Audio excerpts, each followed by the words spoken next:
Good morning, welcome back to my channel Jayanti lifestyle ব্লগে সবাইকে স্বাগত। ফ্রেন্ডস, তোমরা সবাই কেমন আছো? আশা করছি ভালো আছো, সুস্থ আছো। আমরাও ভালো আছি, সুস্থ আছি। এখন বাজে সকাল 6টা থেকেই আমি তোমাদেরকে সাথে নিয়ে আজকের ব্লগটা স্টার্ট করলাম। অনেকদিন কিন্তু আমি এত সকাল থেকে ব্লগ স্টার্ট করি না, কিন্তু আজ অনেক দিন পর করলাম। তো সকালবেলা উঠে ভাবলাম আজ একটু ঘরটা গোছাবো, ঠিক আছে। তো দেখো, ঘরে বিছানা তুলে কমপ্লিট করে আমি জিনিসপত্রগুলো একটু মুছে নিচ্ছি। তেমন একটা ধুলো পড়ে না, তবুও একটু রাস্তা থেকে একটু ভিতরে আমার বাড়িটা, ঠিক আছে। তবু কি জানি ধুলো কোথা থেকে উড়ে উড়ে চলে আসে বুঝতে পারি না। রোজই তো প্রায় যখন ঘর বাড়ি গুছাই তখন সাথে সাথে ধুলোটাও মুছে নিই। আর ধুলো জমলে একটু ভালো লাগে না দেখতে, তাই না? তো দেখো, এখানে একটা জানলা আছে আমার চোখে জানলার পেছনে। তো চোখে জানলাটা রাখাতে জানলাটা বন্ধ হয়ে গেছে, অল্প একটু খোলা আছে। আর এদিকে দেখো, আমি পুরো জিনিসপত্র পুরো ভালোভাবে পরিপাটি করে মুছে নিচ্ছি, ঠিক আছে। আর এটা হচ্ছে আমার অত্যন্ত একটা শখের জিনিস, খুবই শখের জিনিস। এটাতেও ধুলো জমে গেছে। তো দেখো, এটা আমি আস্তে আস্তে করে জমেছে আস্তে আস্তে করে ধুলো জমেছে। তো সেটাকে আমিও আস্তে আস্তে করে মুছে নিচ্ছি। ফ্যানটাতেও একটু ধুলো জমেছে, সেটাও মুছে নিচ্ছি। মোটামুটি ঘরের যত টুকিটাকি জিনিসপত্র আছে সবই আজকে একটু মুছে নিচ্ছি, ঠিক আছে। ধুলোটা বার করে দিচ্ছি মুছে, তার কারণ ধুলো জমলে একটুও ভালো লাগে না। আর এখানে যত জিনিসপত্র আছে, আর এখন একটা ফোনও আছে, সেটাও তো তোমাদেরকে দেখিয়ে দিলাম। ফোনটা আমার আগের ফোন। এই ফোনটা থেকে কিন্তু আগে আমি তোমাদের সাথে কথা বলতাম। যেহেতু নতুন ফোনটা নিয়েছি, তো ওটা ছোট মনা পড়াটোরা হয়ে গেলে একটু দেখি। এখানে দেখো, আমি কিছু জিনিসপত্র তুলে রেখেছি কাচার জন্য, ঠিক আছে। বিছানা চাদরটা আজকে চেঞ্জ করেছি। তো আমার ঘরটা তো গোছানো কমপ্লিট হয়ে গেছে। আমি ছোট মনার ঘরে চলে এসেছি, ছোট মনা বড় মনা দুজনেরই ঘরে চলে এসেছি। এসে আমি বড় মনার ঘরটা একটু গুছিয়ে দিচ্ছি। তার পড়ার টেবিলটা একটু মুছে বইগুলো একটু ভালো করে গুছিয়ে দিচ্ছি। দেখো, খাটটারও কি অবস্থা করে রেখেছে। বড় মনা তো এগুলো একটু গোছাবো, মশারিটা কাচবো। আর এখানে কালকের জামা কাপড় ছিল, সেগুলো ভাঁজ করে আমি রেখেছি। এগুলো এখনো তোলা হয়নি, তুলতে হবে, ঠিক আছে। তো কালকে তোলা হয়নি, আজকে তুলে দেবো। আর যেহেতু কালকে বড় মানা ওই ঘরে ঘুমিয়েছিল, এই ঘরে ঘুমায়নি, ঠিক আছে। তো তার জন্য তোলা হয়নি। আর আমি না যখনই ঘর বাড়ি ঝাড় দিই, তো যেখানে একটু দেখি ঝুল হয়েছে, একটু নোংরা হয়েছে, সেখানে আমি একটু ঝেড়ে নিই, তাহলে কষ্টটা হয় না, ঠিক আছে। প্রতিদিন অল্প অল্প করে ঝেড়ে নিই। আর সকালে যে বিছানার চাদরটা চেঞ্জ করলাম আর মনার কিছু জামা কাপড় আছে, সেগুলো কাচতে হবে, ঠিক আছে। আর এদিকে দেখো, আমি ঘরটা কিন্তু সুন্দরভাবে গুছিয়ে নিয়েছি। তো কেমন লাগছে বন্ধুরা, সেটা কিন্তু অবশ্যই তোমরা কমেন্টের মাধ্যমে জানিয়ে দিও। তো এই দেখো ফ্রেন্ড, সকালবেলা উঠে বাসি কাজকর্ম সেরে একটু ঘর বাড়ি পরিষ্কার করে স্নান করে নিয়েছি। আসলে প্রচণ্ড গরম পড়েছে, যা গরম পড়েছে কিছুদিন ধরে, তার জন্য তো ভাবলাম যে এত গরম লাগছে, যেহেতু সকালবেলা একটু কাজ বেশি করে ফেলেছি অন্য দিনের তুলনায়। আর কাজ তো করতে ভালোই লাগে, ঠিক আছে। বাড়ি নিজের কাজ করব, সংসারের কাজ করব, বেশি আর কমের কি আছে, তাই না? তো চলো, কাজ বাজ সেরে স্নান করে নিয়েছি, এখন রান্না করব, ঠিক আছে। আবার তোমাদের দাদাভাই খেতে চলে আসবে, কাজে গিয়েছে, খেতে চলে আসবে। আর আমি বড় মনাকে একটু দোকানে পাঠিয়েছি ম্যাগি আনার জন্য। আগে মনাদের জন্য ম্যাগি করব, ম্যাগি করে দেবো, তারপরে আমি বাদবাকি রান্নাটা সারবো। আর তাছাড়া তোমরা তো জানোই আমি আমার ব্লগটা শেয়ার করি তোমাদের সাথে রান্নাঘর থেকেই, কিন্তু আজকে শেয়ার করেছি আমি একদম পুরো সকাল থেকে। অনেকদিন না সকাল থেকে তোমাদের সাথে ব্লগ শেয়ার করা হয় না, অনেকদিন পরে আজকে শেয়ার করলাম। এখন আমি বাইরে দাঁড়িয়ে তোমাদের সাথে কথা বলছি, আর হালকা ঝিরিঝিরি হাওয়া দিচ্ছে, বেশ ভালো লাগছে। আর যেহেতু এখন একটু গরমের পরিমাণটা বেশি পড়ে গেছে, 42 ডিগ্রি তাপমাত্রা, মানে প্রচণ্ড। আর চেষ্টা করছি সকাল সকাল রান্না বান্না সেরে নিতে, আর তা না হলে দুপুরবেলা প্রচণ্ড গরম লাগে। যেহেতু আমার টিনের ঘর, সেটা তোমরা দেখতেই পাচ্ছ, টিনের ঘরে না দুপুরে একটুও থাকা যায় না। কিন্তু যখন 4টে বেজে যায়, তখন থেকে আস্তে আস্তে ওয়েদারটা ঠান্ডা হয়ে যায়। আর রাত্রেবেলা কিন্তু বেশ মজা লাগে। কিন্তু যখন আমি বাবা বাড়িতে যাই, যেহেতু পাকা বাড়ি, তোমরা তো সেটা দেখেছো, ছাদের ঘর, কিন্তু উপর থেকে গরমটা লাগে। এবার যতদিন পর্যন্ত দোতলাটা কমপ্লিট না হচ্ছে আর হচ্ছে না, সেটা ঠান্ডা নিচের ঘর।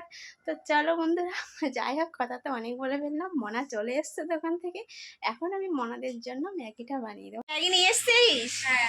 কোথায় দেখেছিস? তো চলো, মনা ম্যাগি নিয়ে চলে এসেছে, এখন আমি ম্যাগিটা রান্না করে ফেলি, ঠিক আছে? চলো।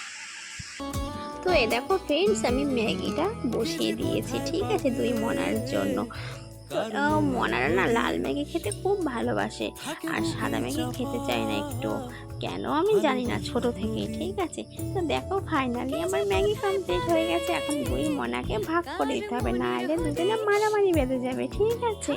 তো দেখো দুই মনাকে আমি দিয়ে দিয়েছি, দুই মনা কিন্তু অলরেডি খাওয়া শুরু হয়ে গেছে। তোমরা খেয়াল করে দেখবে তো, ছোট মনা কিন্তু ওর দিদিভাইয়ের দিকে দেখলো যে দিদিভাইয়ের বেশি না আমার বেশি, ঠিক আছে। আর এদিকে দেখো আমার ফোনে চার্জ দিয়েছে, আমি পাওয়ার ব্যাংক দিয়ে ফোন চার্জে বসিয়ে তোমাদের সাথে কথা বলছি, ঠিক আছে। আর মনাদের ম্যাগি খাওয়ার সাথে সাথে আমি একটু নিজের জন্য ছাতু করলাম। তো ছাতু খাওয়াটা আমার কমপ্লিট হয়ে গেছে, ঠিক আছে। এবার একটু জল খেয়ে নিতে, কারণ ছাতু খেলে আমার গলার মধ্যে আটকে যায়। তো চলো। তো ফ্রেন্ডস, এখন আমার ছাতু খাওয়া কমপ্লিট, মনাদের ম্যাগি খাওয়া কমপ্লিট বলতে বড় মনার খাওয়া কমপ্লিট হয়েছে, ছোট মনার এখনো কমপ্লিট হয়নি। তো ছোট মনা এখনো ম্যাগি খাচ্ছে। তো ছোট মনা ততক্ষণে ম্যাগিটা খেতে থাকো, আমি রান্নাটা বসিয়ে দিই। মানে দাদাভাই চলে আসবে, দেখছো আমি পুরো ঘেমে গেছি, কারেন্ট এতক্ষণ ছিল না, তো এক্ষুনি কারেন্ট আছে। সকালবেলা থেকে একবার কারেন্ট আসছে আর যাচ্ছে, আসছে আর যাচ্ছে। হয়তো কোথাও কাজ করছে, গরমের সময় তো কারেন্টের একটু প্রবলেম হয়, তাই না? তো চলো, যাই হোক বন্ধুরা, কথা বাড়াবো না, রান্নাটা সেরে নিই, সাথে থাকো। এবার আমি মাদের খাইয়ে নিজে ছাতু খেয়ে চলে এসেছি রান্নাঘরে রান্না করতে। তো দেখো ডালটা আমি ভাজা বসিয়ে দিয়েছি, মুগ ডাল রান্না করব। যেহেতু মসুর ডাল একদম খাওয়া যায় না তোমাদের দাদা ভাইয়ের জন্য, দাদা ভাই অ্যালার্জি আছে, তো মুগ ডাল দিয়ে আমি টক করব। যা গরম পড়েছে, এখন একটু টক খেতে ভীষণ ভালো লাগে, ঠিক আছে। আর দেখো এখানে দেখছি কালকে রাতে একটু চাটনি আছে আর ভাত আছে, কিন্তু ভাত যে ছিল আমার একটুও খেয়াল নেই, কিন্তু চাল তো আমি নিয়ে নিয়েছি। এখন আর কি করা যাবে, এখন তো তাহলে আবারও আজকে ভাত থেকে যাবে, ঠিক আছে। তো চলো দেখা যাক আর কি করা যাবে, যেহেতু আমার মনে ছিল না আমার রাত্রেবেলা ভাত থেকে যাবে। তো চলো এখন সবজিগুলো তৈরি করে নিই, ঠিক আছে। এখানে হেলেঞ্চা শাক নিয়েছি, আমি একটু হেলেঞ্চা শাক ভাজা করবো, ঠিক আছে। আমি না কোনোদিনই হেলেঞ্চা শাক খাই না, আর কোনোদিন আমি রান্নাও করি না, কিন্তু এবার আমি ফার্স্ট টাইম হেলেঞ্চা শাকটা রান্না করবো, ঠিক আছে, ভাজা করবো। তো শাক আমি বেছেই রেখেছিলাম, বেছে ফ্রিজের মধ্যে রেখেছিলাম, 4-5 দিন হয়ে গেছে, ভালোই আছে। একটু দুই একটা পাতা একটু হলুদ হলুদ হয়ে গেছে। তো এগুলো এখন একটু বেছে নেব, নিয়ে এগুলোই আজকে রান্না করব।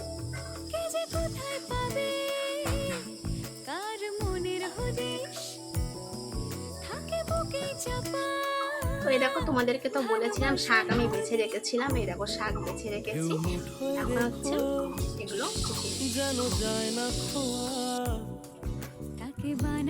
তো এই দেখো ফ্রেন্ডস, আমি শাকটা ছোট ছোট করে কুচিয়ে নেব। আজকে যা কুচিয়েছি এতেও আমি ছোট ছোট করে কুচাই শাক, যেহেতু আজকে টাইম শর্ট, একটু টাইম লাগে ছোট ছোট করে কোচাতে গেলে, তো টাইমটা আমার ভীষণই শর্ট, ওই জন্য আর হলো না, ঠিক আছে। তো শাকের ভিতরে একটা আলু দিয়ে দেবো। আর জানো তো ছোটো মনা আর বড় মনা কেউ তেতো খেতে চায় না, তো ওরা তো জানেই না যে এই শাকগুলো তেতো হয়, ঠিক আছে। হেলেঞ্চা শাকটা একটু তেতো হয়। তো চলো আজকে না বলে খাইয়ে দেবো। বাজার থেকে লঙ্কা নিয়ে এসেছিলাম, প্যাকেটে করে ফ্রিজে রেখেছি, তবুও দেখো পেকে গেছে, লাল লাল হয়ে গেছে। আর নিয়ে এসেছিলাম আম, দেখো আম তো খেতে ভীষণ ভালো লাগে, কিন্তু কি টক, খেতে খুব ইচ্ছে করছিল, এটা একটু দাঁতে কেটে দেখলাম কি টক, বাপরে বাপ, খেতেই পারলাম না। তো শাক কোচানো হয়ে গেছে, আম কাটা হয়ে গেছে, এবার কেটে নেব ডালের জন্য আলু ভাজা। বড় মানে আবার ডালের সাথে আলু ভাজা খেতে খুব ভালোবাসে, ঠিক আছে। তো মোটামুটি তরকারি কাটতে আমার কমপ্লিট হয়ে গেছে। তো শাক তো পরিষ্কারই ছিল, অতটা নোংরা ছিল না। আর যেহেতু হেলেঞ্চা শাক জলের মধ্যে হয়, তো নোংরা থাকে না। তো আমার কাছেই জল ছিল, সেই জল থেকে আমি ঘরের মধ্যে শাক, লঙ্কা, আলু, আম যা যা আছে সবজি সব কিছু ধুয়ে নেবো ভালো করে, ঠিক আছে। নেওয়ার পর ওদিকে আমার ডালটা সিদ্ধ হয়ে গেছে, সিদ্ধ হবে ডালটাও বসিয়ে দিয়েছি আমার। কিন্তু আলুটা একটু বাইরের থেকে ধুলে ভালো হতো। তা ভাবলাম না, ঘরে তো বেশ খানিকটা জল আছে, যেতে হয়ে যাবে আমার, ঠিক আছে, আর বাইরে যেতে হবে না। আর আমি যখন রান্না করি আমি সাইডে জল নিয়েই রাখি সবসময় বালতিতে করে। বারে বারে কলে যাওয়া খুব একটা বিরক্তিকর কাজ, তো তার জন্য সাইডে জল রাখি আমি। আর রান্না করতে করতে সাইডে মনাকেও পড়াতে বসেছি। আর ভাতটা আমার হয়ে গেছে, আর হচ্ছে চাটনিও হয়ে গেছে। এখন হচ্ছে টক ডাল, আবার কিন্তু চাটনিও আছে তার সাথে, বুঝলে। এদিকে টক ডাল আবার চাটনি। তো দেখো, টক ডাল আর শাক আর ভাজা তো কমপ্লিট হয়ে গেছে, মনাদেরকে খেতেও দিয়েছি। আর ফ্রেন্ডস, সন্ধ্যাবেলা একটু মনাকে নিয়ে এসেছি ডাক্তারের কাছে, কিন্তু ডাক্তার আসেনি, বেকার আসা হয়ে গেছে। তো যখন বাজার থেকে আসছিলাম ভাবলাম একটু বাড়ির জন্য খাবার নিয়ে নিই। তোমাদের দাদাভাই বলছিল বাড়ির জন্য কি খাবার নেবে, ঠিক আছে। তো বাড়ির জন্য দেখো খাবার নিয়ে নিয়েছি। এ দেখো কি নিয়েছি, পকোড়া নিয়েছি, ঠিক আছে, চিকেন পকোড়া নিয়েছি বাড়ির জন্য। তো মনারা আছে বাড়িতে, তার জন্য চিকেন পকোড়া নিয়েছি। আর যেহেতু বড় মনা চিকেন পকোড়া খেতে ভালোবাসে, ছোটো মনাও খেতে ভালোবাসে। আবার গজা নিয়ে এসেছি বাজার থেকে, একটু থানকুনি পাতা নিয়ে এসেছি, ঠিক আছে। তো তোমাদের দাদাভাই খাবে না, তো আমি, বড় মনা আর ছোটো মনা তিনজনের জন্য তিনটে চিকেন পকোড়া, তিনটে আলুর চপ, ঠিক আছে, আর গজা। তো এই খাবার নিয়ে এসেছি। আর থানকুনি পাতা বাটা হবে তোমার দাদাভাইয়ের জন্য কালকে সকালবেলা। তো দেখো, ছোটো মনা কিন্তু চিকেন পকোড়া খেতে বসে গেছে। আর বাড়ি এসে দেখছি ভাগ্নে চলে এসেছে, ঠিক আছে। ওর আজকে আসার কথা ছিল, যেহেতু ও আমাদের এখানে এবার ভর্তি হবে, ও কাগজপত্র আনতে গেছিলো বাড়িতে। তো আমি ওকে দিয়ে চলে এসেছিলাম, যেহেতু মনারা বাড়িতে ছিল তার জন্য।